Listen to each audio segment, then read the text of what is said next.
Bonjour à tous, merci beaucoup de participer à cette table ronde. Bienvenue à cette Université de la Terre pour cette table ronde qui sera centrée sur la jeunesse et l'engagement. Je m'appelle Sylvia Mikoun, je suis journaliste à LCI. Je présente une émission, un podcast qui s'appelle Impact Positif. Je parle beaucoup d'engagement aussi. Et puis on est partenaire avec LCI et on est vraiment ravis d'être partenaire de ce bel événement. Alors cette table ronde est un peu particulière car elle s'accompagnera tout à l'heure d'une remise de prix. On va récompenser 29 lauréats grâce au concours Déclic Jeunes de la Fondation de France. 29 jeunes qui ont un projet centré sur l'intérêt général dans diverses thématiques. Vous avez d'ailleurs un livret tous où vous pouvez regarder tout le travail de ces jeunes, parce qu'on ne pourra pas effectivement parler des 29 projets pendant cette table ronde, mais il y aura quand même des représentants de diverses promotions. Voilà, en tout cas ces jeunes, ils ont un point commun, ils veulent faire bouger les lignes avec leurs projets autour des grandes transitions. C'est la thématique de cette université de la Terre. Alors ça, ce sera tout à l'heure, mais tout d'abord, je vais vous présenter nos intervenants, parce qu'on va un petit peu décortiquer ce prix et parler évidemment de l'engagement. Suzanne de Belsis est avec nous, bonjour, et merci beaucoup d'être là. Vous êtes la responsable du département Culture et Société de la Fondation de France, et vous nous en direz plus tout à l'heure sur ce concours Déclic Jeunes. Jérôme Fourquet est également avec nous, bonjour, et merci beaucoup d'être là aussi. Vous êtes le directeur du département opinion de l'IFOP, et vous allez nous faire part tout à l'heure d'une étude sur la jeunesse et l'engagement. On est impatient d'en découvrir les contours, on en discutera d'ailleurs. Alors ces 29 lauréats, ils ont été sélectionnés par un jury parmi des centaines de candidatures. Vraiment bravo à tous ces 29 lauréats. Nous accueillons Sarah Ourahmoune. Bonjour Sarah, et merci beaucoup d'être avec nous. Vous êtes la présidente du jury de cette promotion Déclic Jeunes 2022, et vous êtes bien sûr vice-championne olympique de boxe, très engagée également, notamment via votre association, et vous nous en direz plus aussi tout à l'heure.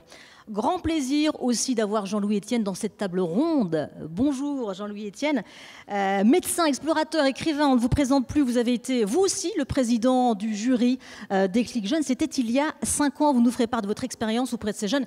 Puis on parlera évidemment engagement avec vous, vu votre parcours plutôt passionnant.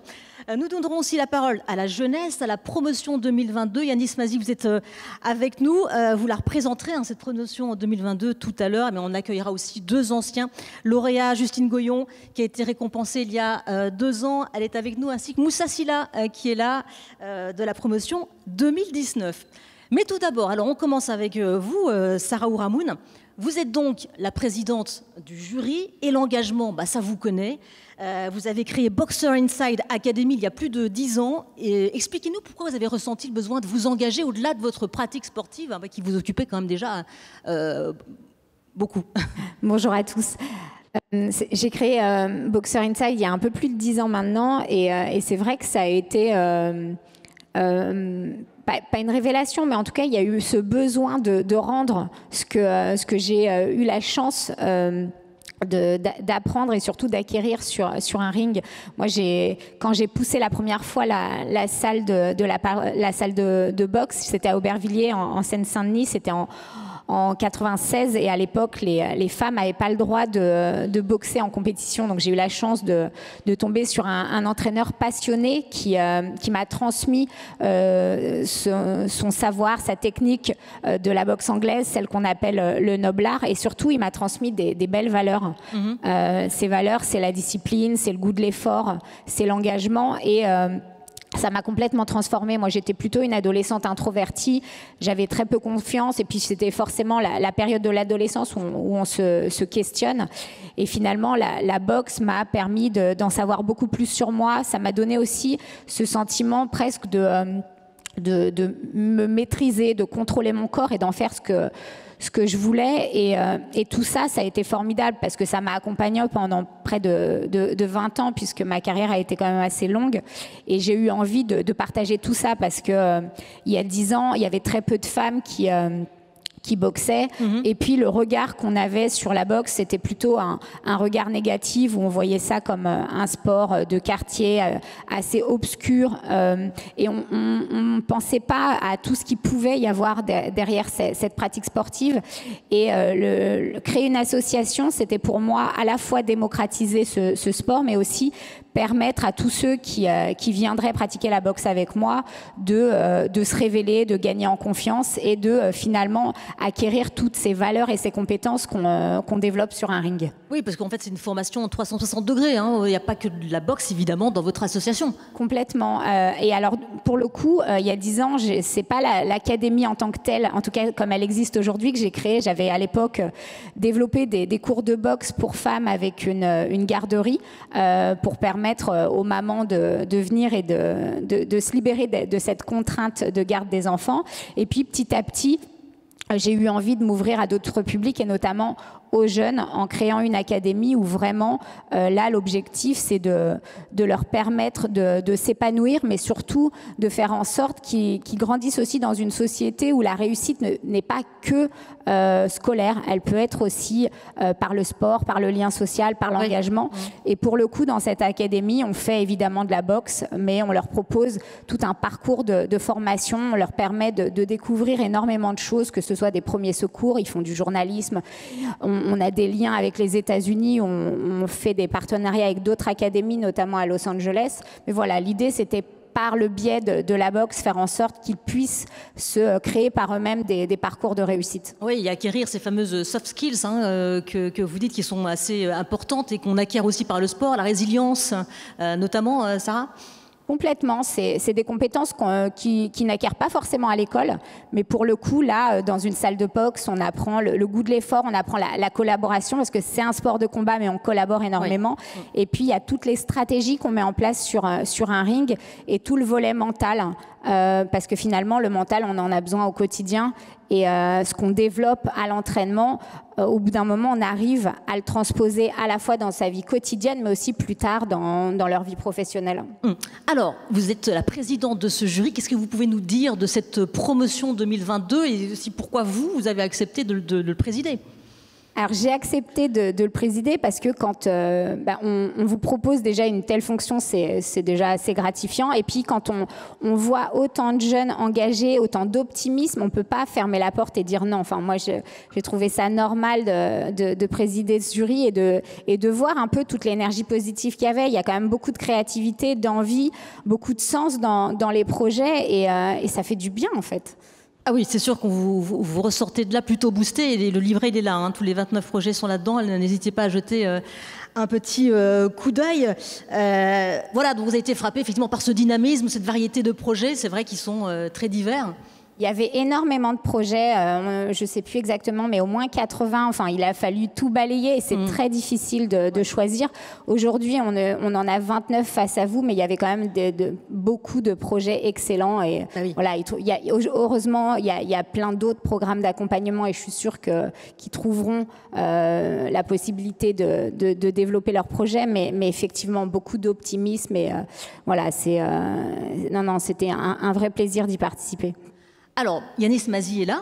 Vous avez eu la chance, effectivement, d'être parmi ces 29 lauréats. Vous recevrez d'ailleurs votre diplôme tout à l'heure. Dites-nous un mot de votre projet. Une épicerie solidaire, c'est un projet qui est en mouvement, on va dire, parce que c'est vrai que les projets sont tout le temps en mouvement de toute façon. Vous allez nous en parler et vous allez nous dire aussi quel était le moteur de votre engagement. Oui, déjà, merci pour l'invitation et je suis honoré de pouvoir représenter la promo 2022. Ouais, le projet part d'un constat, c'est que moi, j'étais suivi par un incubateur qui s'appelle Entrepreneurs dans la ville et le but, c'était vraiment de permettre à des personnes qui viennent de QPV de pouvoir entreprendre et de pouvoir innover. Et à la suite de cela, j'ai pu faire des interviews avec des jeunes parce que j'avais un engagement fort auprès du public jeune. Et très vite, j'ai pu me rendre compte que en fait, le projet que je devais monter, c'était un projet qui devait les aider parce que c'était aussi début du Covid, c'était la mise en lumière de la précarité étudiante, oui. Toutes ces choses-là. Et quand vous êtes à Roubaix, hein ? C'est ça, j'habitais à Roubaix. Et quand on creusait un peu tout ça, on voyait que ce n'était pas les seuls freins que pouvaient connaître les jeunes. Donc je me suis un peu concentré sur ça, sur qu'est-ce qu'était réellement l'égalité des chances. Et donc de là est né le projet Yobicom. Donc le but du projet, c'est de permettre l'égalité des chances et le bien-être des étudiants de par différents volets. Et le premier volet qu'on essaye de porter, c'est l'aide contre la précarité étudiante. Donc on commence par de la distribution alimentaire qu'on va faire avec le Secours populaire, du suivi étudiant, et petit à petit, le but c'est de pouvoir tout simplement faire une épicerie solidaire étudiante pour que chaque étudiant puisse à la fois avoir des denrées alimentaires, des produits d'hygiène à des prix bien plus intéressants, mais aussi peuvent être suivis dans un parcours d'accompagnement qui leur permette de réaliser leurs ambitions. Donc chaque jeune qui viendrait dans cette épicerie pourrait, s'il le veut, en tout cas, être accompagné. C'est ça. Le but, c'est de permettre à la fois aux jeunes de recevoir toute l'aide nécessaire pour réaliser leurs ambitions, mais aussi de leur permettre d'être acteurs de leur changement, donc en poussant notamment le bénévolat, en leur inculquant aussi les soft skills dont on a parlé. C'est pour ça que le Yobicom, c'est pas juste d'aide alimentaire, mais c'est tout un programme d'accompagnement qu'on propose. Ça représente quoi le prix Déclic Jeune pour vous, Yanis ? Plusieurs choses. Déjà, c'est bien sûr une aide financière qui nous permet de concrétiser un projet qui était jusqu'alors sur le papier. Donc on a pu tout simplement sur la ville de Roubaix, on a pu louer un local qui nous permet d'accueillir ces jeunes, de faire de la distribution, avoir un bureau pour faire du suivi. Donc c'est très concret en fait. Et plus que ça, le prix Déclic Jeunes, ça permet de faire partie d'une promotion, ça permet d'être suivi, de parler de ses doutes ou de ces changements de direction. Donc on est véritablement accompagné et on fait partie aussi d'une promotion qui nous permet de voir plus loin que juste les frontières qu'on peut connaître à Roubaix, mais voir que partout en France, il y a des projets tout aussi innovants et partout en France, il y a cette même envie d'agir et de changer le monde. Oui, ça vous inspire, le fait de faire partie de cette communauté finalement, et on va d'ailleurs écouter d'autres lauréats tout à l'heure, et on accueillera évidemment les 28 autres lauréats tout à l'heure sur scène pour recevoir leur diplôme. Suzanne de Belsize, vous êtes à mes côtés. Ce concours Déclic Jeunes, il existe depuis près de 50 ans. Ça veut dire que vous avez accompagné à peu près 1 millier de jeunes. Racontez-nous un peu les particularités de ce prix. Oui, bonjour à tous. Déjà, vous avez vu, je ne suis pas Axel Davzac, notre directrice générale. Je suis vraiment désolée de ne pas être là, qui est positive au Covid et qui donc ne vient pas vous contaminer cette salle remplie. Et je la remplace aujourd'hui. Ce concours, c'est un concours, vous l'avez compris, qui vise à accompagner les jeunes qui veulent s'engager pour rendre le monde meilleur. Parce que, voilà, à 18 ans, à 20 ans, à 25 ans, on ose penser comme ça et c'est formidable. C'est un concours qui naît d'une très jolie histoire. C'est l'histoire du couple Salavin-Fournier, qui est un couple qui a créé la toute première fondation abritée à la Fondation de France en 1969. C'était des chocolatiers. Déjà, ça leur donne un capital sympathie immédiat. Ils ont fait fortune avec leur fabrique de chocolat et ils avaient un grand regret dans leur vie, c'est de ne pas avoir réussi à avoir des enfants. Et ils ont décidé de léguer tout ce qu'ils possédaient, y compris un certain nombre d'œuvres d'art, à une fondation abritée à la Fondation de France qui accompagnerait les jeunes avec des envies. À cette époque-là, on appelait ça les prêts d'honneur aux jeunes. Ça a évolué pour devenir le concours Déclic Jeunes, qui est un concours qui soutient des jeunes entre 18 et 30 ans. Une vingtaine par an. Alors le nombre augmente un peu au fur et à mesure des années et plus de 1000 jeunes accompagnés depuis la création du concours dans plein de domaines. Les solidarités, l'éducation, la culture, les sciences, l'environnement, etc. Mais vous le verrez tout à l'heure dans la présentation des lauréats de cette année. D'ailleurs, vous dites une vingtaine, la cette année il y en a 29. Sarah, vous n'avez pas réussi à vous décider avec le jury ou qu'est-ce qui s'est passé ? C'est vrai que ça a été très compliqué de choisir, donc oui, on a eu la possibilité d'en prendre un peu plus et c'est pas plus mal. Bah oui, tout à fait. Alors, on imagine que vous avez de belles histoires à raconter quand même en 50 ans. Est-ce qu'il y a quelques projets comme ça qui ont duré, dont vous avez envie de nous en parler ce matin ? En fait, il y en a plein. Bah oui. Et notamment, on a fait une étude il y a quelques mois sur le devenir des lauréats Déclic Jeunes et qui montrait un taux de réussite des projets franchement important et beaucoup de projets qui s'étaient en effet transformés. Yanis en a un peu parlé et je pense que les autres lauréats nous le diront aussi.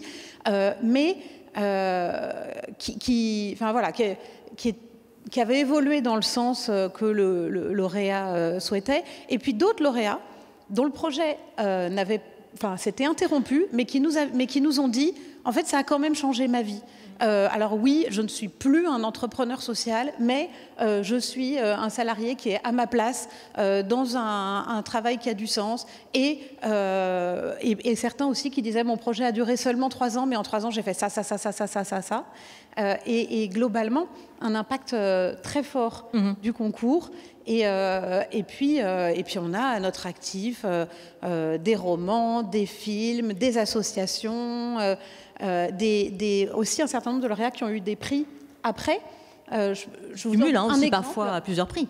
Peut-être une lauréate, même pas si ancienne, de l'année dernière, Anne-Charlotte Ganziri, qui avait un projet assez intéressant à Paris, dans le 19e, qui était un projet, alors tenez-vous bien, de café, laverie, galerie d'art, restaurant, permanence solidaire, voilà, dans un local pas si grand, et en fait, dans un quartier où il y avait très très très peu d'associations, et où elle a pris la porte d'entrée laverie, parce que en fait, c'est aussi un quartier où les appartements sont tout petits et où les gens n'ont pas forcément de machine à laver. Et en fait, avec cette entrée laverie gratuite, elle a ajouté des ateliers, un projet artistique, un restaurant solidaire, des lieux d'accompagnement. Et ce projet, il a seulement 1 an. Non seulement il est ouvert, en plus il marche bien, il a eu d'autres prix depuis, elle a réussi à lever plein de subventions et c'est en train de devenir un point de référence dans son quartier, alors même que c'est très récent. Et ça, c'est un projet, mais en fait, je pourrais vous en citer des centaines comme ça. Oui, on imagine que vous en avez accompagné 1 millier. Donc, il gagne un accompagnement financier et un accompagnement tout court. Ça, c'est important aussi de le dire. Ça, c'est super important. Et c'est aussi des choses qui sont remontées. Dans les premières années du concours, on donnait seulement une bourse. Et en fait, petit à petit, les lauréats nous ont dit, c'est bien, mais en fait, les conseils que vous nous donnez, c'est super important aussi. Et là, on a réfléchi avec les collègues de l'équipe, et notamment Anna Geraldini qui est là et que je salue parce que les lauréats le savent, c'est elle la chef d'orchestre de ce concours. Voilà, je vois des petits applaudissements silencieux dans la salle et vous avez bien raison.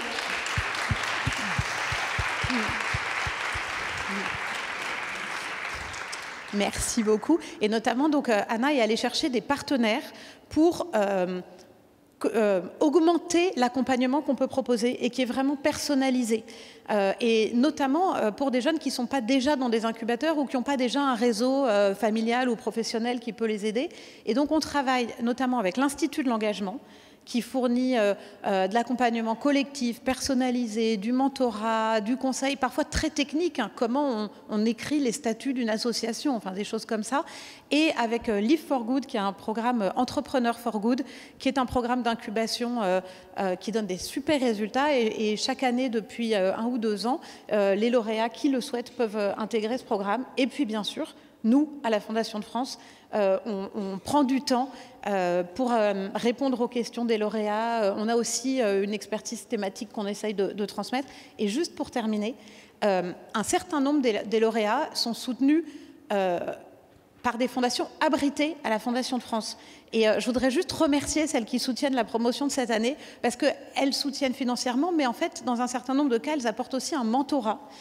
Donc c'est la Fondation Inkerman, la Fondation ESSI, la Fondation Talent Solidaire, la Fondation L'Accompagnatrice, la Fondation Salavin-Fournier, dont je vous ai parlé, et la Fondation Philippe et Jean-Pierre. Et eux aussi peuvent, si les lauréats le souhaitent et s'ils en ont envie, accompagnés par une forme de mentorat dans la durée et qui, pour le coup, n'est pas limité par c'est un programme de 6 mois, c'est un programme de 9 mois. Parfois, ça peut durer des années. On rentre un peu dans une famille, finalement, à la Fondation de France. C'est l'idée. Bon, on va donner la parole à une ancienne lauréate, c'est Justine Goyon. Merci beaucoup d'être là, Justine. Promotion 2019, avec votre projet Wonder Lab, qui est un projet centré sur la transmission. Dites-nous de quoi il s'agit et où vous en êtes aujourd'hui, 3 ans après. Alors, bonjour à toutes, bonjour à tous. Je suis ravie d'être parmi vous aujourd'hui. Donc, je suis lauréate effectivement du concours Déclic Jeunes 2019. J'ai fondé une association qui s'appelle Les Passeurs de Curiosité. Et avec cette association, on a eu une idée, c'était de créer un outil pédagogique qui cultive l'émerveillement des enfants au sujet du vivant. Donc, grand programme. Quel a été l'outil qu'on a développé? C'est un outil qui s'appelle Wonder Lab, qui est un mini-muséum multisensoriel, ludique et itinérant. Donc, à quoi ça ressemble? Ce sont des grosses boîtes qui accueille des spécimens de la nature, du son, des photos, des vidéos, et qui permettent aux enfants de comprendre comment fonctionne un écosystème et quelles sont les espèces qui interagissent, qui coopèrent dans un même milieu. C'est un outil qu'on développe en partenariat avec le Muséum d'histoire naturelle et chaque grosse boîte représente un écosystème. Donc là, on a fait une boîte pilote autour des récifs coralliens de l'île de la Réunion et on est en cours, là, j'étais encore hier sur le chantier, de fabrication d'autres boîtes qui vont être sur d'autres thématiques pour présenter plein d'écosystèmes différents, notamment la biodiversité en ville, le jardin potager, mais aussi la mare ou encore la forêt tropicale guyanaise. Alors, qu'est-ce qui vous a apporté ce prix en 2019 quand vous aviez décidé de vous lancer dans ce projet itinérant ? Ce prix m'a apporté d'abord de la confiance en moi, parce que moi j'ai eu cette idée en voyage un peu toute seule, et quand je suis rentrée à Paris pour monter ce projet, j'étais un peu livrée à moi-même finalement, et la Fondation de France m'a apporté cette confiance, ce gage de qualité qui m'a permis en fait de me dire ok, ce projet visiblement il tient la route, et il m'a donné envie d'aller plus loin, d'aller chercher d'autres financements, d'aller chercher des partenaires sur le terrain, des partenaires à la ville, et m'a permis aussi de travailler avec le Muséum national d'histoire naturelle qui rend ce projet encore plus rayonnant sur le territoire. Et vous êtes sollicité par les écoles, j'imagine On intervient effectivement, on a testé plein de formats, dans les écoles évidemment, mais aussi dans l'espace public. On a vocation à rendre la culture scientifique accessible au plus grand nombre, donc on intervient en quartier prioritaire, principalement dans le 19e arrondissement, mais aussi en territoire isolé, pour aller là où les muséums ne sont pas, et donner envie aux enfants d'aller dehors et d'aller voir les tout petites bêtes qui courent sur les troncs, d'aller voir les formes différentes des feuilles, d'aller dans la nature, et c'est comme une porte d'entrée vers le dehors. Et c'est un projet, on imagine, qui a trouvé aussi son chemin au fil des années. Ça fonctionne justement, l'émerveillement chez les enfants ? Ça fonctionne, les enfants ils sont curieux de nature, nous on est convaincus que cette curiosité, il faut la cultiver, qu'on peut avoir une âme d'enfant jusqu'à très tard dans la vie, on en parlait tout à l'heure, mais ça se travaille, et nous pédagogues on est là pour ça, on est là pour susciter et garder cette curiosité au plus profond du cœur pour ensuite avoir un comportement adapté à ce qui nous entoure et pas faire les mauvais choix. En tout cas, 3 ans après, vous êtes encore là, et bravo pour ça, parce que parfois, c'est pas facile d'être encore là 3 ans après. Bravo à vous. Merci. De l'ancienne lauréate, je passe à l'ancien président, Jean-Louis Etienne. Alors, évidemment, vous, l'émerveillement, ça vous parle, Jean-Louis ? Oui, alors moi, j'ai gagné le déclic jeune. Vous auriez pu. En tout cas, vous l'avez présidé. C'était il y a 5 ans. Et je suis ravi d'être de nouveau dans des concours de jeunes. Ça veut dire que ça marche encore. J'ai retenu confiance en soi, donner envie. Et c'est ce dont on a le plus besoin, je dirais, quand on est jeune. Moi, j'ai un parcours particulier. Je n'avais pas les notes pour entrer en 6e. J'ai fait le certificat d'études primaires élémentaires. Après, j'ai fait une formation professionnelle. Moi, je voulais faire menuisier, mais il n'y avait plus de place en menuiserie au collège technique, donc j'ai fait tourneur-fraiseur. Et j'ai commencé à aimer ce que je faisais. Parce qu'en fait, j'y mettais les 10 doigts, j'adore bricoler, et j'ai pris confiance. Et Madame Pujol, la prof de maths, elle a dit, ce gars, il peut faire autre chose. Donc, je suis parti en seconde, puis j'ai fait médecine, puis chirurgie, etc. Et mes expéditions, tout ça pour dire que tout est possible. Oui, c'est du travail. Ouais. C'est ça que le travail, de la persévérance, résister à la tentation de l'abandon.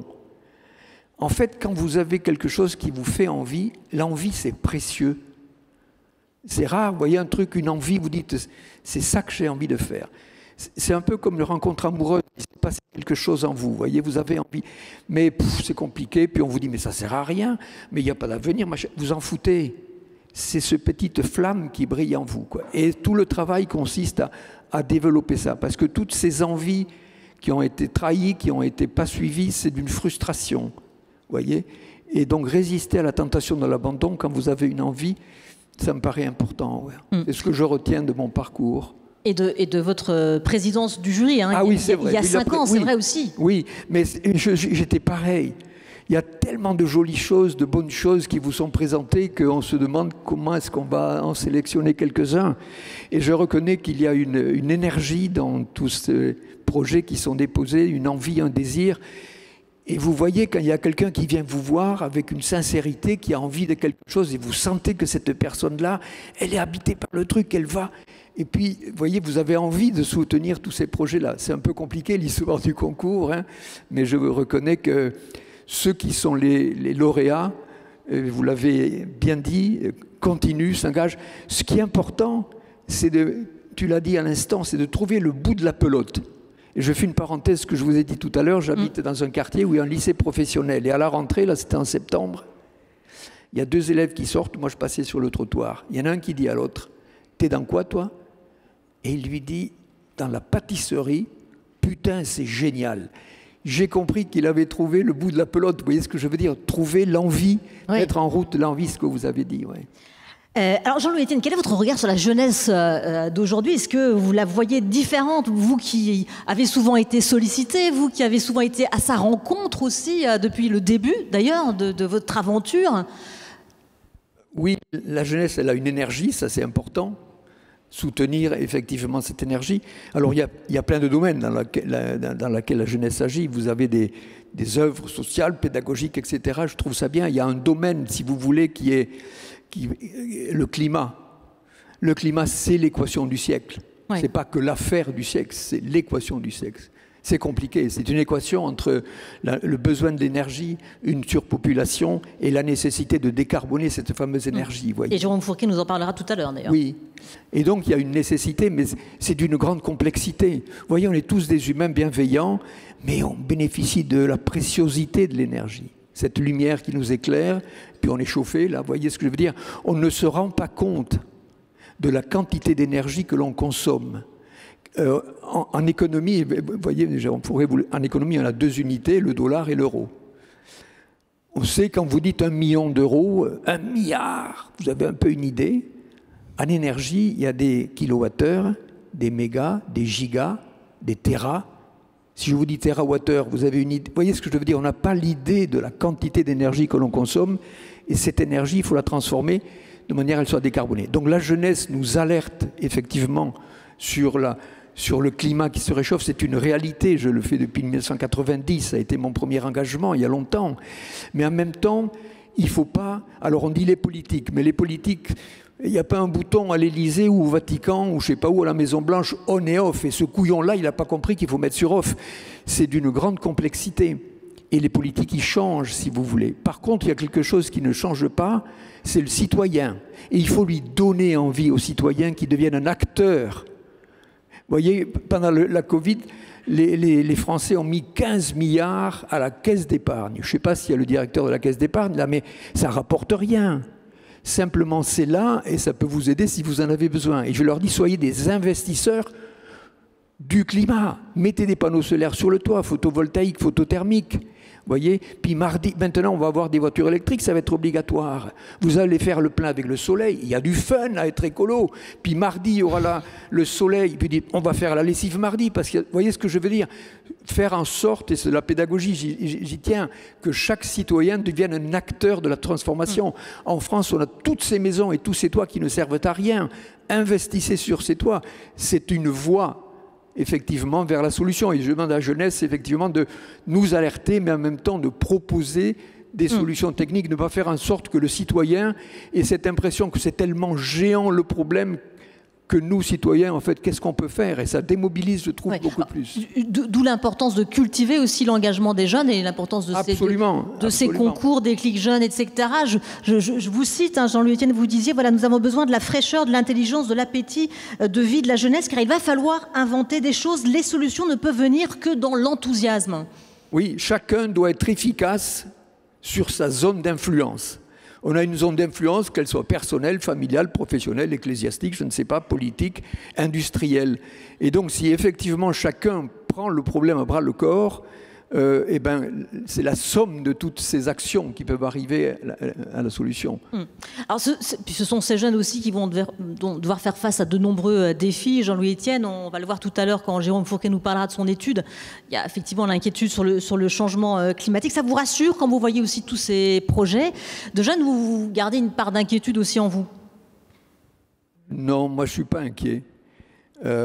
Parce que de toute façon, ça nous arrive. Vous qui êtes quand même aux avant-gardes, oui, vous voyagez souvent dans les pôles, vous voyez ce qui se passe. On peut s'inquiéter de ce qui se passe, mais je veux dire, on ne va pas rester assis sur sa chaise, quoi. Il faut devenir un acteur de la solution. C'est pour ça que nous alerter, mais en même temps agir. Et là, on a des panels de jeunes qui sont dans l'action, donc il n'y a aucun problème, au contraire, c'est réconfortant. Mais c'est... Je trouve que souvent, on fait l'affaire du siècle, on fait la difficulté, c'est beaucoup plus complexe que ça. Moi, j'ai connu le trou dans la couche d'ozone, enfin, à une époque où on parlait beaucoup de l'Antarctique, ce trou dans la couche d'ozone, ça venait des CFC, des chlorofluorocarbones. Pour la première fois, l'homme se rend compte qu'il est capable de changer la composition de l'atmosphère. Parce qu'avec les CFC, ces CFC détruisaient l'ozone. Et alors, on a dit, il y a eu le protocole de Montréal, c'était beaucoup plus facile. Parce que c'était une dizaine de grandes entreprises de la chimie mondiale qui faisaient ce produit. On leur a demandé d'arrêter ça et de faire autre chose. Ils se sont réunis, ils ont trouvé la solution. Le climat, c'est chacun d'entre nous, on est ce petit industriel qui envoie du CO2 dans notre vie courante. Donc, si vous voulez, ce n'est pas que la globalité qui peut arriver à trouver la solution, c'est chacun d'entre nous. Nous sommes des acteurs de la transformation de la composition de l'air. Et on a cru pendant longtemps qu'on pouvait tout envoyer là-haut. Mais ça ne va pas loin. Ça reste dans cette troposphère, les 10 premiers kilomètres.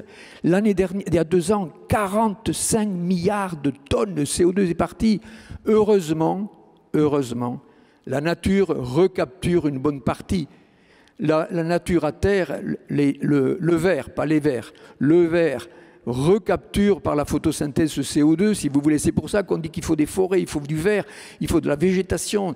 On n'a pas d'aspirateur à CO2, nous. Il n'y a que la nature qui peut le recapturer à terre par le verre et en mer par l'océan, par le phytoplancton et aussi la dissolution. Donc la nature nous aide, mais la neutralité, ça serait qu'on diminue au maximum jusqu'à atteindre ce que la nature est capable de recapturer. Donc il faut la travailler, celle-là. Et d'ailleurs, vous travaillez sur PolarPod, qui va démarrer en 2024. C'est un projet, un énorme projet pour étudier l'océan austral. Et là, vous avez inauguré le PolarPodibus. Vous allez à la rencontre des enfants. Peut-être un projet d'ailleurs avec Justine, pourquoi pas, ensemble. Voilà, toujours dans cette idée de transmission et dans cette idée d'éveiller l'émerveillement et la curiosité des jeunes. Voilà, c'était ici. On va continuer parce que sinon on a un programme assez chargé, Jean-Louis. On va passer à Moussa Sylla qui est à côté de vous et qui est un ancien lauréat qui a fait partie de la promotion 2020 avec votre projet L'Industrie des talents. Alors même question que pour les autres, c'est quoi votre projet et comment a-t-il cheminé depuis 2 ans? Bonjour à tous, donc Moussa Sylla, je suis le président et fondateur de l'Industrie des talents. L'Industrie des talents, c'est un programme d'accompagnement que j'ai calqué sur mon propre parcours. Alors pour la faire court, moi, je n'ai pas spécialement étudié. À 15 ans, j'ai dû travailler. Et la première question qu'on te pose quand à 15 ans, tu viens d'une banlieue, etc., c'est quel est ton diplôme? Moi, j'en avais pas à ce moment-là. Le seul diplôme que j'avais, et comme je dis souvent, c'est la confiance. La confiance qu'on me donnait, la confiance que ma mère me donne à 15 ans en me disant « Ok, tu n'as pas fait d'études, mais tu vas aller bosser ». La confiance que me donne mon premier patron qui me dit « Ok, tu n'as pas de diplôme, mais tu vas bosser avec moi ». Et dès lors où j'ai commencé à travailler, j'ai eu un déclic qui m'a totalement changé. Je suis passé du jeune qui arrivait en retard, manquait de respect à ses profs, etc., à celui qui était tout le temps à l'heure, hyper engagé, enfin hyper à fond dans son boulot. Et dès lors où j'ai eu ce déclic... Et comment il est venu ce déclic à mes 15 ans. À mes 15 ans, mais comment, qu'est-ce qui a fait que tout d'un coup, hop, quand il faut aider à la maison, parce qu'on n'a pas spécialement les moyens de pouvoir faire grand-chose, etc., qu'il faut aider sa maman, il y a une forme d'engagement qui vient en soi, qui vient naturellement. Et à partir de là, j'ai commencé à travailler. À 20 ans, je monte ma première association, parce que encore une fois, dans l'objectif de pouvoir aider, transmettre à d'autres jeunes. Et une fois que j'ai mes expériences de terrain, je peux vous dire que cette question, on ne me la pose plus.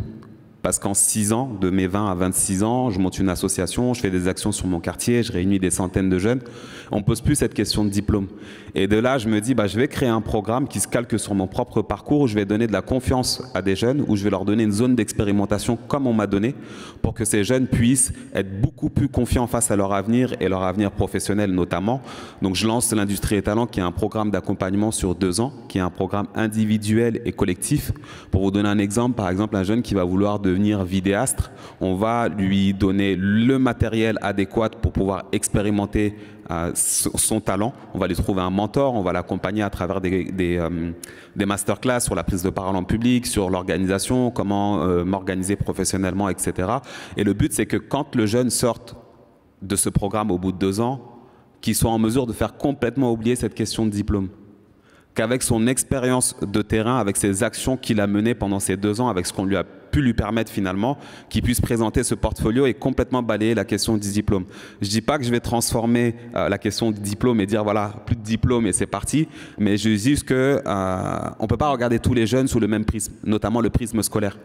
Moi, à mes 15 ans... Ça dit, pour Jean-Louis Etienne, vous avez fait médecine, vous finalement, de tourneur-fraiseur, vous êtes devenu chirurgien, donc il n'y a pas de parcours totalement écrit non plus. C'est un travail manuel, c'est vrai. Oui, enfin, ce que je disais, c'est que moi, à mes 15 ans, quand on me regardait par le prisme scolaire, on me mettait tout de suite dans la case des nuls. Et dès lors où on m'a regardé sous un autre prisme, celui qui s'engage, celui qui a envie de faire bouger les choses, etc., on me voit d'un autre œil. Et c'est ce que j'ai envie de transmettre aujourd'hui finalement à travers le programme d'Industrie et Talents. Et par rapport à la deuxième question, ce programme, il a permis d'accompagner une quinzaine de jeunes aujourd'hui. Il a permis de salarier aussi. Donc on a pu salarier une ancienne jeune de la promotion qui est alternante aujourd'hui dans notre structure, recruter une autre personne qui a fait le bilan de la première promotion, dans l'idée, encore une fois, de pouvoir bien structurer ce programme et accompagner encore plus de jeunes à l'avenir. Donc vous êtes là aussi encore, Moussa Sylla, 2 ans après avec l'Industrie des Talents. S'il y a un conseil que vous deviez donner aux nouveaux lauréats d'aujourd'hui qui vont recevoir leur diplôme tout à l'heure, ce serait quoi ? Alors moi, s'il y a un conseil que je devais donner au début, c'était quelque chose que j'avais beaucoup de mal à faire moi-même, c'était de demander de l'aide, d'aller toquer à la porte des autres. Parce qu'on se dit, à un moment donné, on pense qu'on est tout seul, mais en face, il y a énormément de gens qui ont envie de faire du bien, énormément de gens qui ont envie de s'engager. Et ces gens-là, il ne faut pas hésiter à aller les solliciter. Parce qu'on a des gens qui ont des super belles expériences, des expériences personnelles ou professionnelles qui peuvent être d'un réel apport pour nos projets. Et moi, si j'ai un conseil à donner, c'est vraiment celui-ci, c'est de ne pas hésiter à aller toquer aux portes. Et comme ma mère me dit souvent, même si ça ne t'apporte rien, ça ne t'enlèvera rien. Merci beaucoup, Moussa. Justine et Yanis, ce serait quoi, vous, le conseil aussi que vous donneriez, Justine, avec le recul aussi de votre expérience ? Je voulais dire la même chose.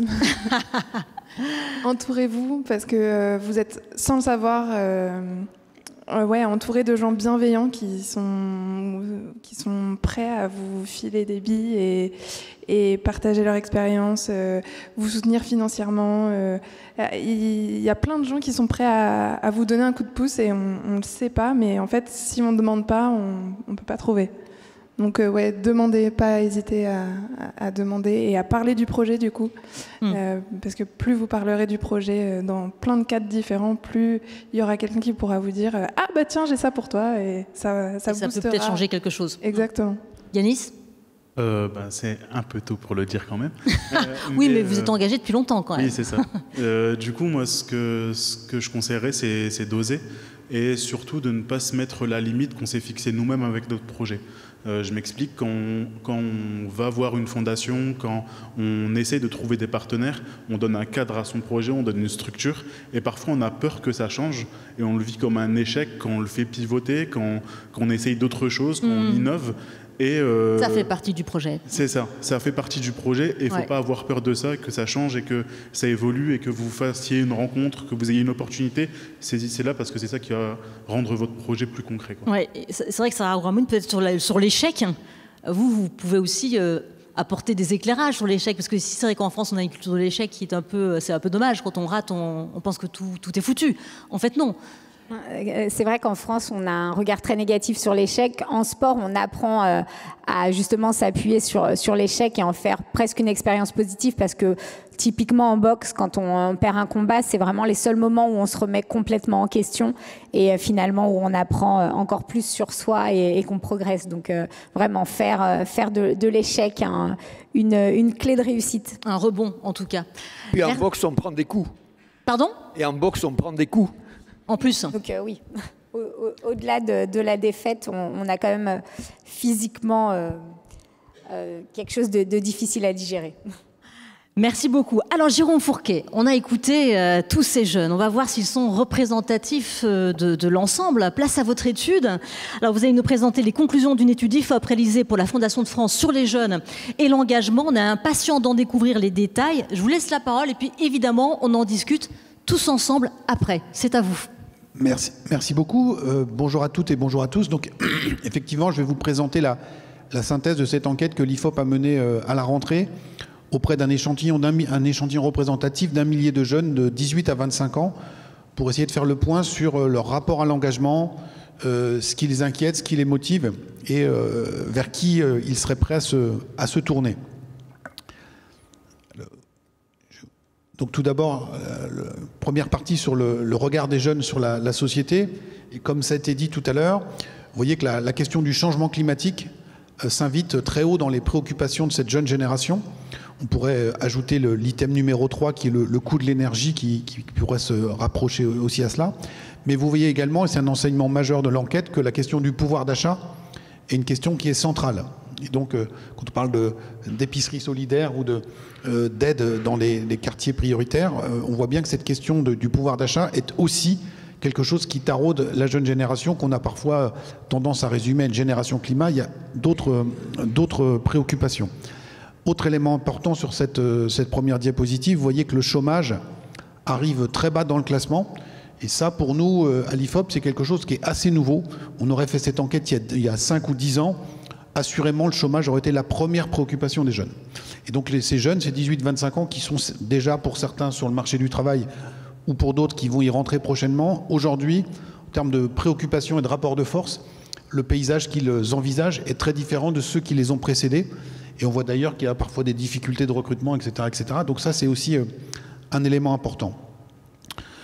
Si on creuse un peu la question du changement climatique, on a vu qu'elle était très haute dans le classement des priorités.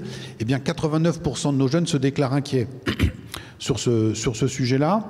Et ce qui est intéressant dans ce type de questions, c'est de regarder à la fois le sous-total, 89%, mais également la proportion de ceux qui sont très inquiets. Et là, on monte à 38%, donc c'est quasiment 4 jeunes sur 10 qui se déclarent très inquiets face au changement climatique et à ses conséquences.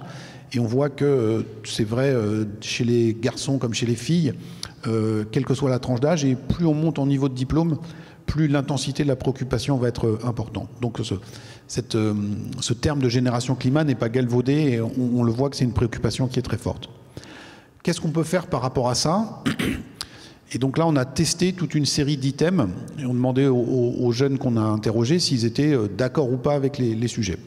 Ce qu'on voit, c'est que là aussi, il y a sans doute un changement de paysage ou de référence. Aujourd'hui, l'entreprise fait partie de la solution. Et il n'y a plus de tabou en la matière. 91% des jeunes qu'on a interrogés nous disent que les entreprises doivent être exemplaires dans leurs pratiques. Et 53% disent même qu'elles sont tout à fait d'accord avec cela. On attend bien évidemment aussi de l'État. Jean-Louis Etienne a parlé du bouton qui serait situé à l'Élysée pour faire changer les choses. Donc il y a quand même cette attente-là qui est forte. Mais ce qui est un élément qui est très important aussi, on va le voir dans la suite de l'enquête, c'est le troisième item, c'est à chaque citoyen de se mobiliser, de revoir ses pratiques. 87% de réponses positives. Et donc ces jeunes ont parfaitement intégré, et on va le voir encore sur les diapositives suivantes, qu'ils ont en leurs mains une partie de la solution, et que c'est d'abord et c'est aussi par leurs actions qu'on va pouvoir changer les choses. Donc on voit ensuite les jeunes ont le pouvoir d'agir. Est-ce que vous êtes d'accord ? On est d'accord à 81%. Et puis les associations et les ONG peuvent réellement faire changer les choses. On n'est que, si je puis dire, à 76%. Alors c'est en bas de tableau, mais ça fait quand même 3/4 de réponses positives. Donc le regard qui est posé sur les ONG, les associations, demeure très bienveillant.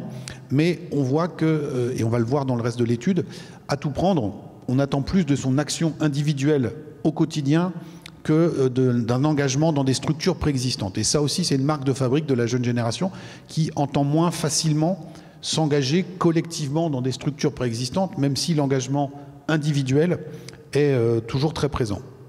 Donc, bonne transition avec ce rapport à l'engagement. Quels seraient du coup les thèmes qui vous sembleraient nécessaires de susciter un engagement personnel? Sans trop de surprise et en cohérence avec ce qu'on a vu précédemment, c'est la question de la lutte contre le réchauffement climatique qui arrive très loin devant.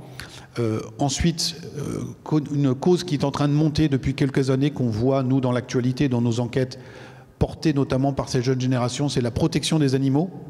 Et on a précisé domestique et d'élevage, c'est pas uniquement les pandas ou les pingouins lointains, c'est aussi ce qui se passe ici chez nous. L'accès aux soins et à la santé, on retombe en numéro 4 de nouveau sur des questions environnementales, la préservation des ressources et de la biodiversité, et on a aussi un item qui sort assez fortement, qui est celui de l'égalité femmes-hommes. Donc vous voyez qu'un panel assez large de préoccupations, avec néanmoins, encore une fois, une très forte focale sur la question climatique et environnementale. Qu'est-ce que du coup, au quotidien, on peut faire pour lutter contre ce changement climatique en particulier? Est-ce qu'il vous semble efficace ou pas de faire telle ou telle action? Et donc là, on voit bien ce que je disais tout à l'heure, qu'on donne une prime très forte aux gestes du quotidien. Changez vos comportements d'achat ou vos habitudes de vie et de consommation. 83% des jeunes interrogés nous disent que c'est efficace. Et on a entouré en pointillé la réponse très efficace qui arrive en tête, c'est 37% de citations. Boycotter des marques non éco-responsables, vous voyez que c'est 68% aussi des jeunes qui nous disent ça c'est efficace, et c'est le deuxième score le plus élevé sur l'item très efficace. Donc il y a ce que je fais au quotidien en tant que consommateur, mais il y a aussi en tant que peut-être militant à titre individuel, parler ou partager des informations avec mes proches pour les sensibiliser, 75% de réponses efficaces. S'engager dans une association, donc on voit bien que l'engagement n'est pas complètement désuet, bien évidemment, c'est cité par 70%. Mais quand vous regardez les items qui arrivent en bas de tableau, on est sur les formes de mobilisation qui sont héritées de notre longue histoire. Aller manifester, 43% d'efficacité. Participer à un mouvement de grève, 44%. Signer des pétitions, 47%. Mener une action de désobéissance civile, on a beaucoup parlé d'extinction, rébellion, etc., etc. C'est perçu comme efficace par 41% des jeunes seulement. Alors, il y a néanmoins, vous voyez, à chaque fois sur ces items de bas de tableau, un peu moins de 10% des jeunes qui nous disent très efficace. Donc, dans cette jeune génération, on a quand même un peu moins d'un jeune sur 10 qui serait adepte de méthodes ou de solutions, j'allais dire, assez radicales. Mais la grande masse de notre jeunesse, elle considère que c'est plutôt sur les gestes du quotidien. Vous savez que historiquement on appelait le grand soir la révolution, et donc là ce qu'on voit c'est que la jeunesse privilégie plutôt les petits matins que les grands soirs, c'est-à-dire c'est pas à pas au quotidien qu'on va faire ça, plutôt que d'attendre un changement radical et révolutionnaire.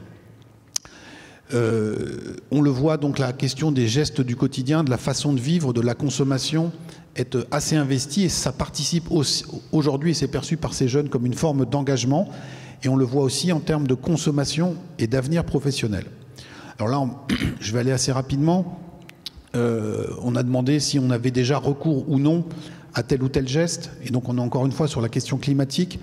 Donc on est sur des choses assez attendues, limiter la consommation d'eau et d'électricité, consommer local, recycler, privilégier les transports en commun, acheter des produits qui respectent l'environnement. Alors vous voyez que ce qui marche très bien, c'est à la fois ce qui permet de faire du bien à la planète, mais on a vu tout à l'heure que la préoccupation numéro 1 ou 2, c'était aussi quand même la question du pouvoir d'achat.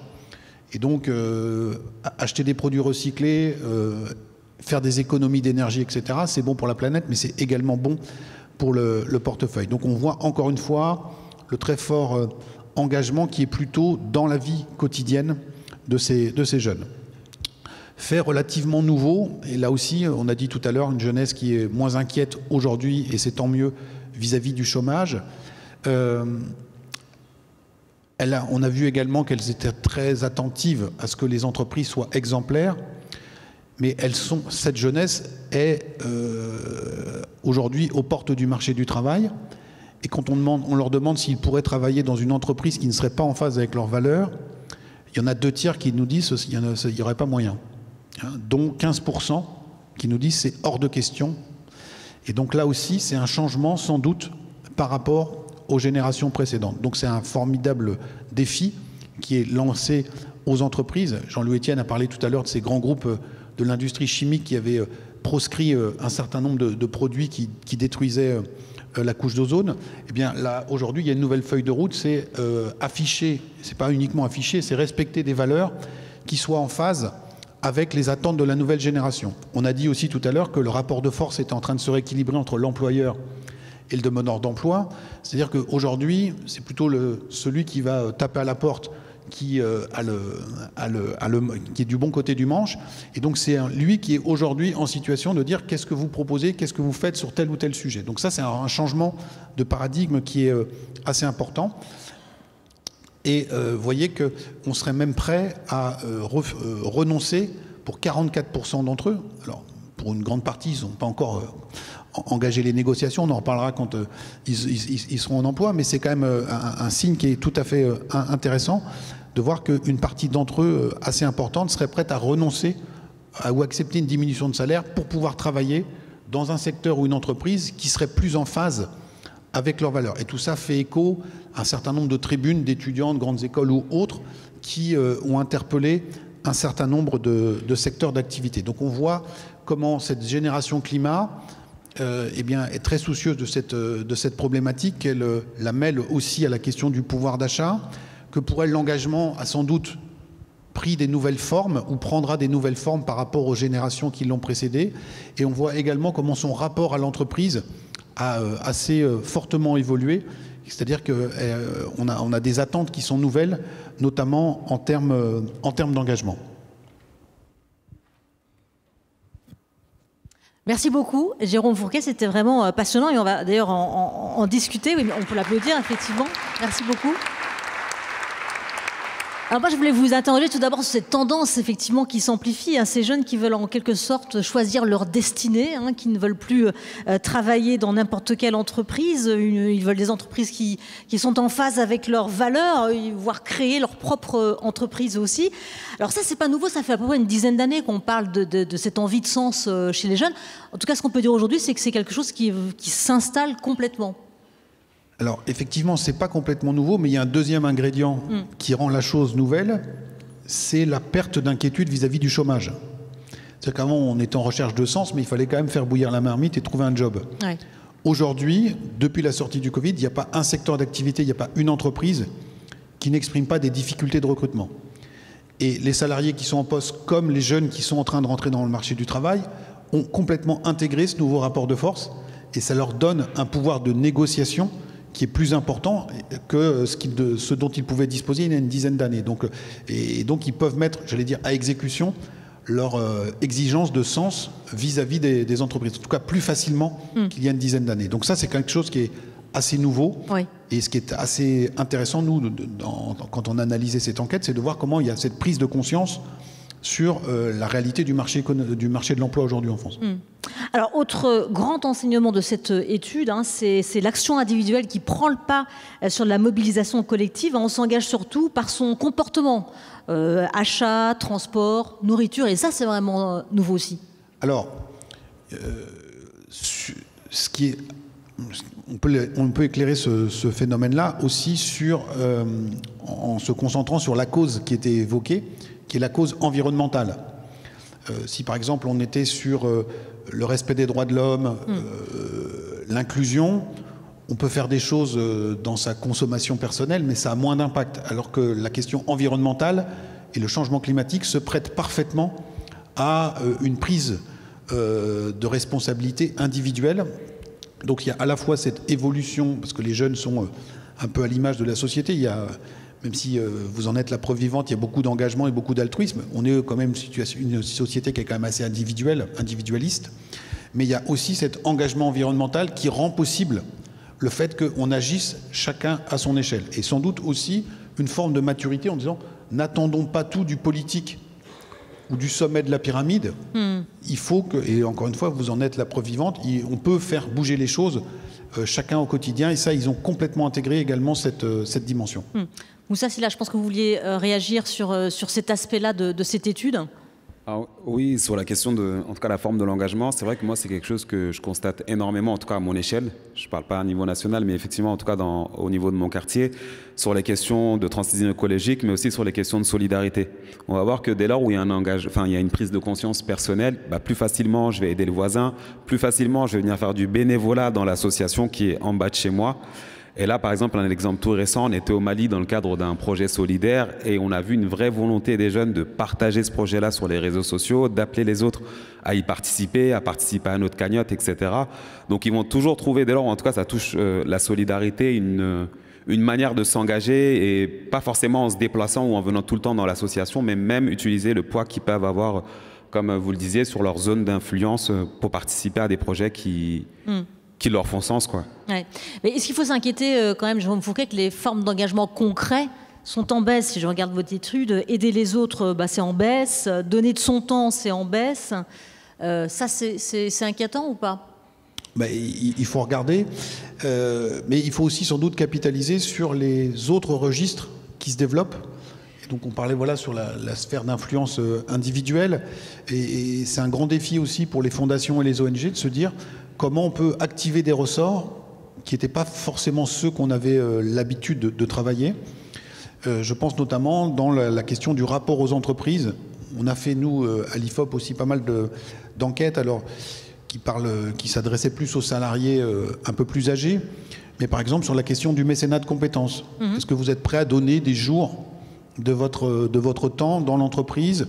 Est-ce qu'une partie des jours de RTT que vous avez monétisés sur un compte, vous pourriez en faire don à telle ou telle association? Et on voit qu'il y avait une propension non négligeable de réponses positives. Si on essaye de prendre un peu de recul, on a quand même une grande épreuve qui nous a assaillis ces dernières années, c'est la crise Covid, et qui a quand même changé pas mal de choses et qui a renforcé une propension quand même au repli sur la sphère individuelle. Le fait de ne pas avoir trop envie de sortir, de rester chez soi, de privilégier les relations de proximité. Et donc là aussi, c'est comment on essaye de faire ressortir les gens un peu de leur coquille, ou comment on essaye qu'ils agissent, même depuis leur coquille, en relayant des choses sur les réseaux sociaux, en faisant un peu de dons de temps, etc. etc. Donc le paysage, c'est un peu comme matière maritime, la météo évolue très rapidement, et il faut s'adapter en permanence.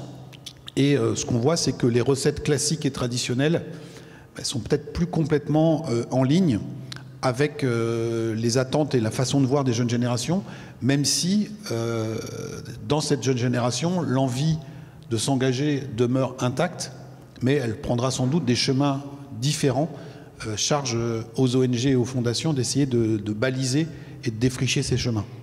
Jean-Louis Etienne, qu'est-ce que vous retenez, vous, de cette étude? J'ai retenu effectivement le chômage. On a connu ça, effectivement, qui était vraiment une plaie. Qu'est-ce qu'on va faire dans la vie, comment on va travailler? Effectivement, ce sont des choses qui ont changé. Est-ce que ça veut dire que tout le monde a trouvé du travail? Non. Non, on est encore à 7%. Donc, ce qui est beaucoup, dans certains quartiers, c'est bien plus.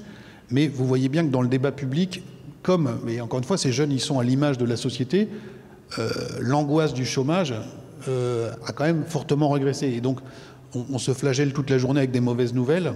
Là, il y en a une qui est quand même pas si mauvaise, ça change la donne. Alors, il ne faut pas oublier, encore une fois, qu'il reste 7% de chômeurs, qu'on a sans doute des problèmes d'inadéquation entre la formation initiale, qu'elle soit scolaire ou non, et donc ramener ce public-là à l'emploi, c'est les derniers kilomètres qui sont les plus compliqués, mais c'est quand même une bonne nouvelle que la société française vive moins avec cette épée de Damoclès permanente qu'on a connue pendant 40 ans. Parce que... Une autre remarque, bien sûr, le climat est en priorité. Et ce que j'ai bien aimé, c'est qu'effectivement, il y a le souci que chacun prennent part à la solution. Et ça, c'est important parce que souvent les nouvelles nous parlent des grands corps qui décident et puis c'est toujours un peu triste. Et donc, c'est important qu'il y ait du relais, effectivement, pour faire en sorte que chaque citoyen devienne un acteur de la solution. Et ça, la jeunesse le fait bien. Et quand vous voyez que le changement climatique arrive vraiment en numéro 1, enfin presque des inquiétudes des jeunes, qu'est-ce que vous vous dites, Jean-Louis Etienne, que ça peut être aussi un levier d'action, évidemment? Oui, alors bien sûr, on a eu Covid, et là on a eu un été terrible. Autant le Covid nous a sensibilisés sur autre chose, l'été qu'on vient de vivre a été une alerte rouge, quoi, terrible. Et donc effectivement, je pense que ça participe à l'inquiétude de ce monde. On se dit, mais qu'est-ce qu'il va faire l'été prochain? Vous voyez, une inquiétude. Et donc, c'est une réalité, mais je le répète, c'est une machine thermique complexe, le climat. C'est l'équilibre entre la chaleur des tropiques et le froid des pôles. C'est une machine thermique, le climat. Et la Terre, elle a deux fluides, comme à la maison. On a l'air conditionné et on a le chauffage central avec l'eau. La Terre, elle a les courants d'air et les courants océaniques. Vous voyez? Et donc, on voit bien que cette machine est en train de se déréguler. Claude Lorius, en 90, c'est là que j'ai commencé à me rendre compte. Claude Lorius est un éminent glaciologue français qui, avec Jean Jouzel, ont travaillé sur les carottes de glace en Antarctique. Et donc, ils font des carottes jusqu'à 3000 mètres de profondeur. Et là, il y a l'histoire du climat de la Terre. Et Claude Lorius dit, regardez, la Terre, elle a sa vie propre. Des périodes glaciaires, interglaciaires, plus chaudes, plus froides, effectivement. Et Claude Lorius dit, regardez à droite de la courbe. Regardez, tout d'un coup, on voit depuis 150 ans une accélération comme ça de la montée en température moyenne et en teneur de CO2. C'était il y a 50 ans. Elle est là, la signature de l'activité humaine. Et je termine par une phrase qu'il a eue qui m'a vraiment mobilisé. Il a dit le processus, en parlant du réchauffement climatique, le processus est enclenché. Et donc c'est là qu'on voit bien... C'était il y a 50 ans. Mais cette inertie, à travers ces mots, le processus est enclenché, ça veut dire que c'est une inertie colossale. Donc il n'y a pas une journée à perdre. Ouais. Pourtant, vous avez une formule que vous répétez souvent, vous ne voulez pas être l'ambassadeur des inquiétudes des jeunes. Ça, c'est un peu votre signature. Hein. Oui, effectivement, parce qu'on en a discuté tout à l'heure, elle travaille avec les jeunes. Et donc, donner envie, comprendre... On a besoin de pédagogie beaucoup plus que de slogans. La pédagogie, expliquer comment les fenceurs complexes, montrer qu'il y a une voie. Et quand je disais ça, parce que c'est vrai qu'on reporte souvent, on entend tout le tout, et les générations futures, nous, on a la responsabilité de la génération présente. Vous voyez ce que je veux dire? Ne pas reporter chez les jeunes nos responsabilités, quoi. Donc ne pas en faire les ambassadeurs de nos inquiétudes. Et c'est ce qui est en train de se passer. Les relais de nos inquiétudes sont portés par les jeunes d'une manière très très forte et souvent on voit qu'il y a un peu de désespoir. Ouais. Alors justement, Justine, vous vouliez réagir sur cette anxiété qui est portée par la jeunesse finalement face à ce changement climatique. C'est vrai que on peut se poser la question de, ok, quand on va dans une école, concrètement, est-ce qu'on leur parle de la 6e extinction de masse? Est-ce qu'on leur parle des 70% de la masse des arthropodes qui est partie, quoi? Sur quoi on fait le focus? Et bon, on en parlait effectivement tout à l'heure. En fait, moi, je suis convaincue que c'est en accent sur le positif qu'on peut y arriver, parce que l'engagement, pour moi, il part vraiment d'une volonté de changer les choses. D'une volonté de changer les choses, et pour avoir envie de changer les choses, faut y croire, faut s'émerveiller et avoir un lien avec la nature. C'est-à-dire que si on n'a pas l'expérience de nature, si on va pas dans la forêt et si on connaît pas le vivant, on peut pas se rendre compte qu'on fait partie de cet écosystème-là et que du coup, il faut se battre pour. Oui, il faut se reconnecter aussi. Sarah Ouramoun, vous avez une association. Quand on entend Jérôme Fourquet nous dire qu'il va falloir peut-être trouver d'autres façons d'aller chercher ces jeunes, d'autres façons, d'autres modes d'engagement, qu'est-ce que ça vous dit?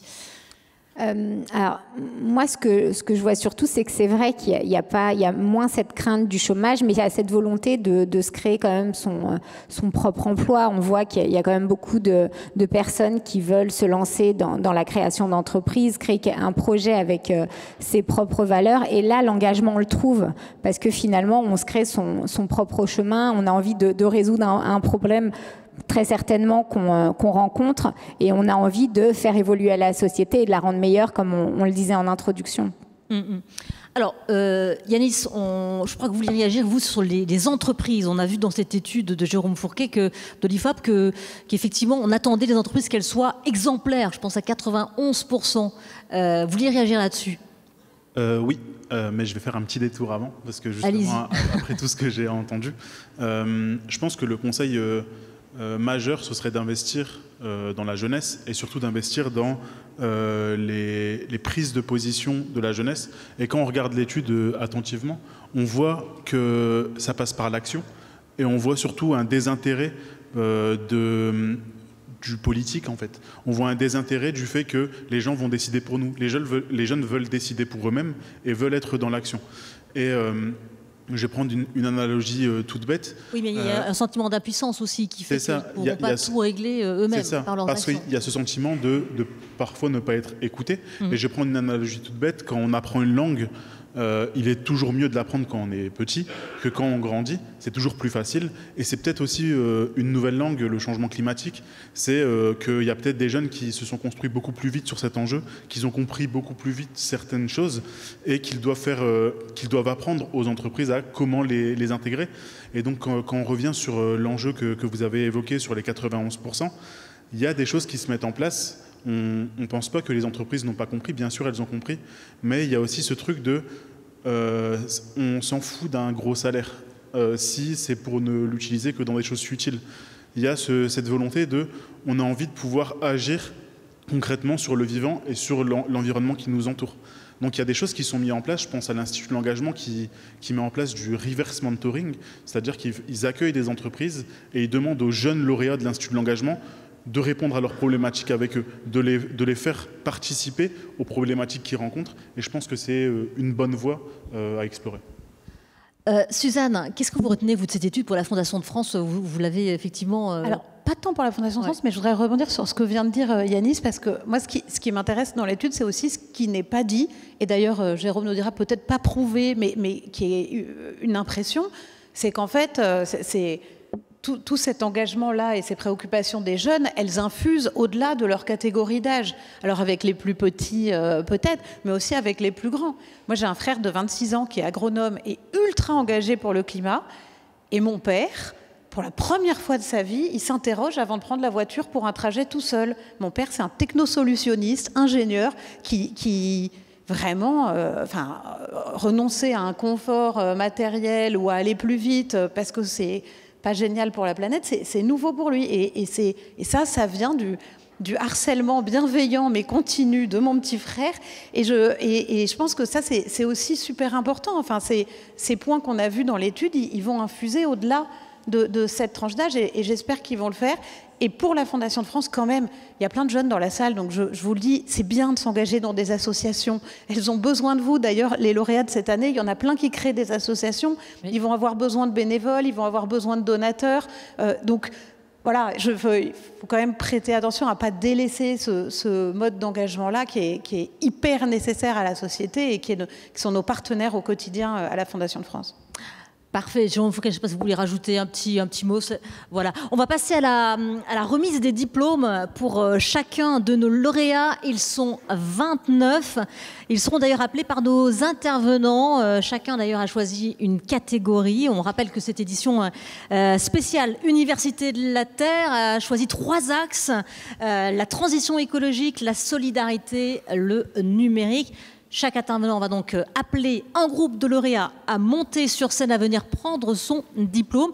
Et on va commencer avec vous, la présidente du jury, Sarah Ouramoun. Je vous invite à commencer avec la catégorie droit, inclusion et identité.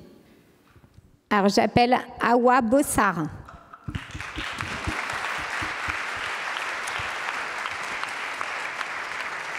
Bravo. Manon Drechou.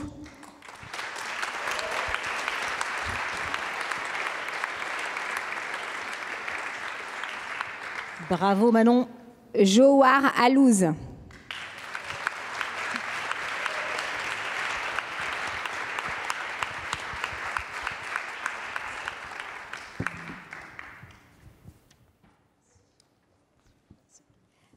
Ariane Moret. Voilà, Ariane Moret pour Balance ton cintre, un podcast pour défendre le droit à l'IVG. Voilà, pour nos lauréats. Il y en a Tiana Salès. Ah, il y en a encore un autre. Allons-y. Enquête d'identité, un voyage sonore au pays de l'adoption.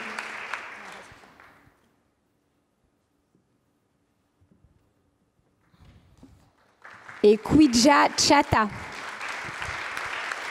Voilà, Waivena, une initiative qui change le regard sur les cheveux crépus.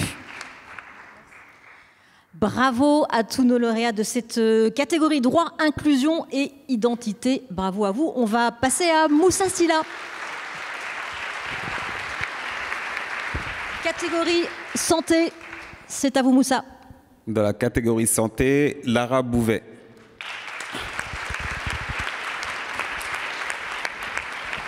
Un point comme au cœur. Bravo Lara.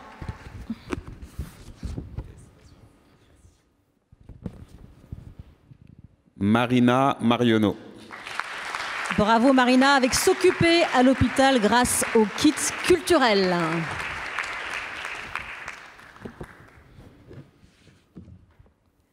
Bravo Marina. Et enfin, Quentin Polic. Quentin Polic avec Marty pour mettre les bons mots sur les mots. Bravo à vous.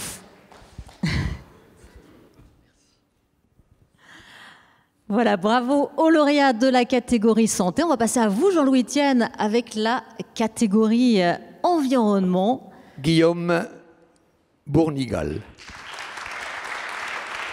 Ado Hazan, parce que tout est bon dans la pomme. Bravo Guillaume. Laura Ponero. Un nouveau vestiaire né de l'économie circulaire. Marion Roulet. Marion Roulet, circulaire, l'atelier qui recycle les déchets agroalimentaires. Bravo Marion. Simon Tillet. Voilà, Recompost It pour recycler le plastique.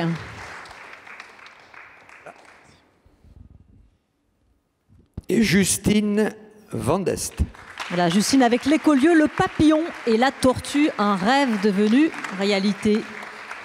Bravo Justine et bravo aux lauréats de la catégorie environnement. On va passer à vous Justine pour la catégorie enfance. Si vous trouvez une petite place, allez-y. Alors, Tinaël Para. Voilà, Imprévu, un spectacle qui déjoue les mots de la jeunesse.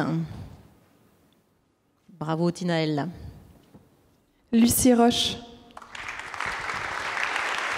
Alors Lucie Roche, Ma tête, mon corps, mon cœur, un kit d'activité pour libérer la parole des enfants abusés. Bravo Lucie. Nathanaël Tisser. Pour Le Royaume Coquille, un film documentaire sur l'enfance placée. Bravo Nathanaël. Et Brandon Gondouin. Voilà, Brandon avec bagage, un petit meuble à soie qu'il a emporté avec lui. Bravo Brandon. Merci beaucoup aux lauréats catégorie enfance, bravo à eux. On va passer à Jérôme Fourquet. Venez, venez sur la scène avec la catégorie solidarité. Alors Marie Le Serre. Voilà, Back to the Roots pour l'émancipation des femmes bédouines. Voilà, Marie Le Serre. Bravo à vous.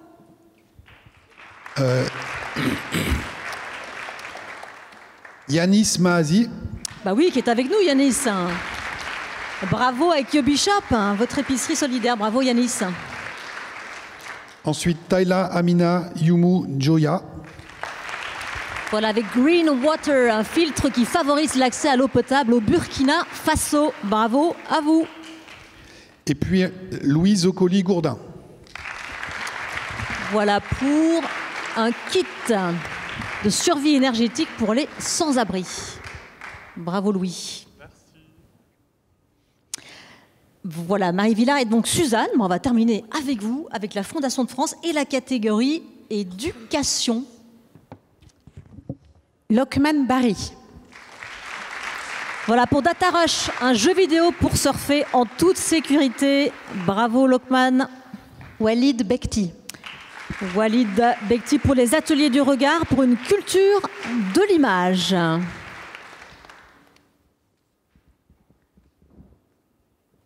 Et bravo à Walid. Meyi Dulem. Voilà pour ce projet Reboot, un programme de soutien innovant pour les jeunes décrocheurs. Bravo Meyi. Pauline Lemouelik. Graines de footballeuse, filles-garçons, un partout. Bravo Pauline. Gabrielle Légeret. Gabrielle Légeret avec changer de regard sur les métiers manuels, un enjeu d'avenir. Bravo à Gabrielle Légeret. Et Thomas Pitot. Et Thomas Pitot. Débacteur, un jeu créateur d'expériences citoyennes. Et peut-être ajouter que ces projets sont formidables et je vous invite vraiment à les découvrir dans le livret parce que là, vous avez un titre, mais certains ne vous disent probablement pas grand-chose et les descriptifs sont beaucoup plus précis et découvrez-les, ils sont vraiment formidables. Voilà, bravo à tous les lauréats, aux 29 lauréats, bravo pour leur enthousiasme, leur énergie, leur détermination, leurs idées. Suzanne, un petit mot de conclusion de cette remise de prix, de cette table ronde. Ouais, on est très content à la Fondation de France d'avoir pu offrir à nos lauréats 2022 cet écrin-là, cette salle-là, ce public-là à l'Université de la Terre. C'est vraiment à la hauteur des espoirs qu'ils portent. Alors, une chose, j'ai oublié de remercier, parce qu'on a beaucoup parlé de Sarah qui a accepté de présider le jury, mais elle n'était pas toute seule. Et on a un jury formidable, hyper divers, dont une partie des membres sont dans la salle. Donc je les remercie beaucoup. C'est un travail difficile de choisir parmi ces projets. Et pour terminer, nous, à la Fondation de France, on travaille sur plein de sujets de l'intérêt général, dont certains sont parfois lourds, difficiles, tristes. Et le concours des Clics Jeunes, c'est notre programme chouchou. Parce que, et j'espère que ça vous aura fait le même effet face à tous ces changements dans le monde qui peuvent nous inquiéter. Pour nous, c'est vraiment un antidote à la tentation du désespoir et au contraire un grand moment d'enthousiasme pour nous dans l'année. Donc merci d'être venu partager avec nous la remise des diplômes de cette année et bravo et bon vent à nos 29 lauréats. Merci beaucoup, merci à tous. Merci à nos intervenants d'être venus. Merci à Jérôme Fourquet de l'IFOP également pour l'étude. Et donc c'est le moment photo. Et je remercie à tous les participants qui étaient dans la salle. Merci beaucoup.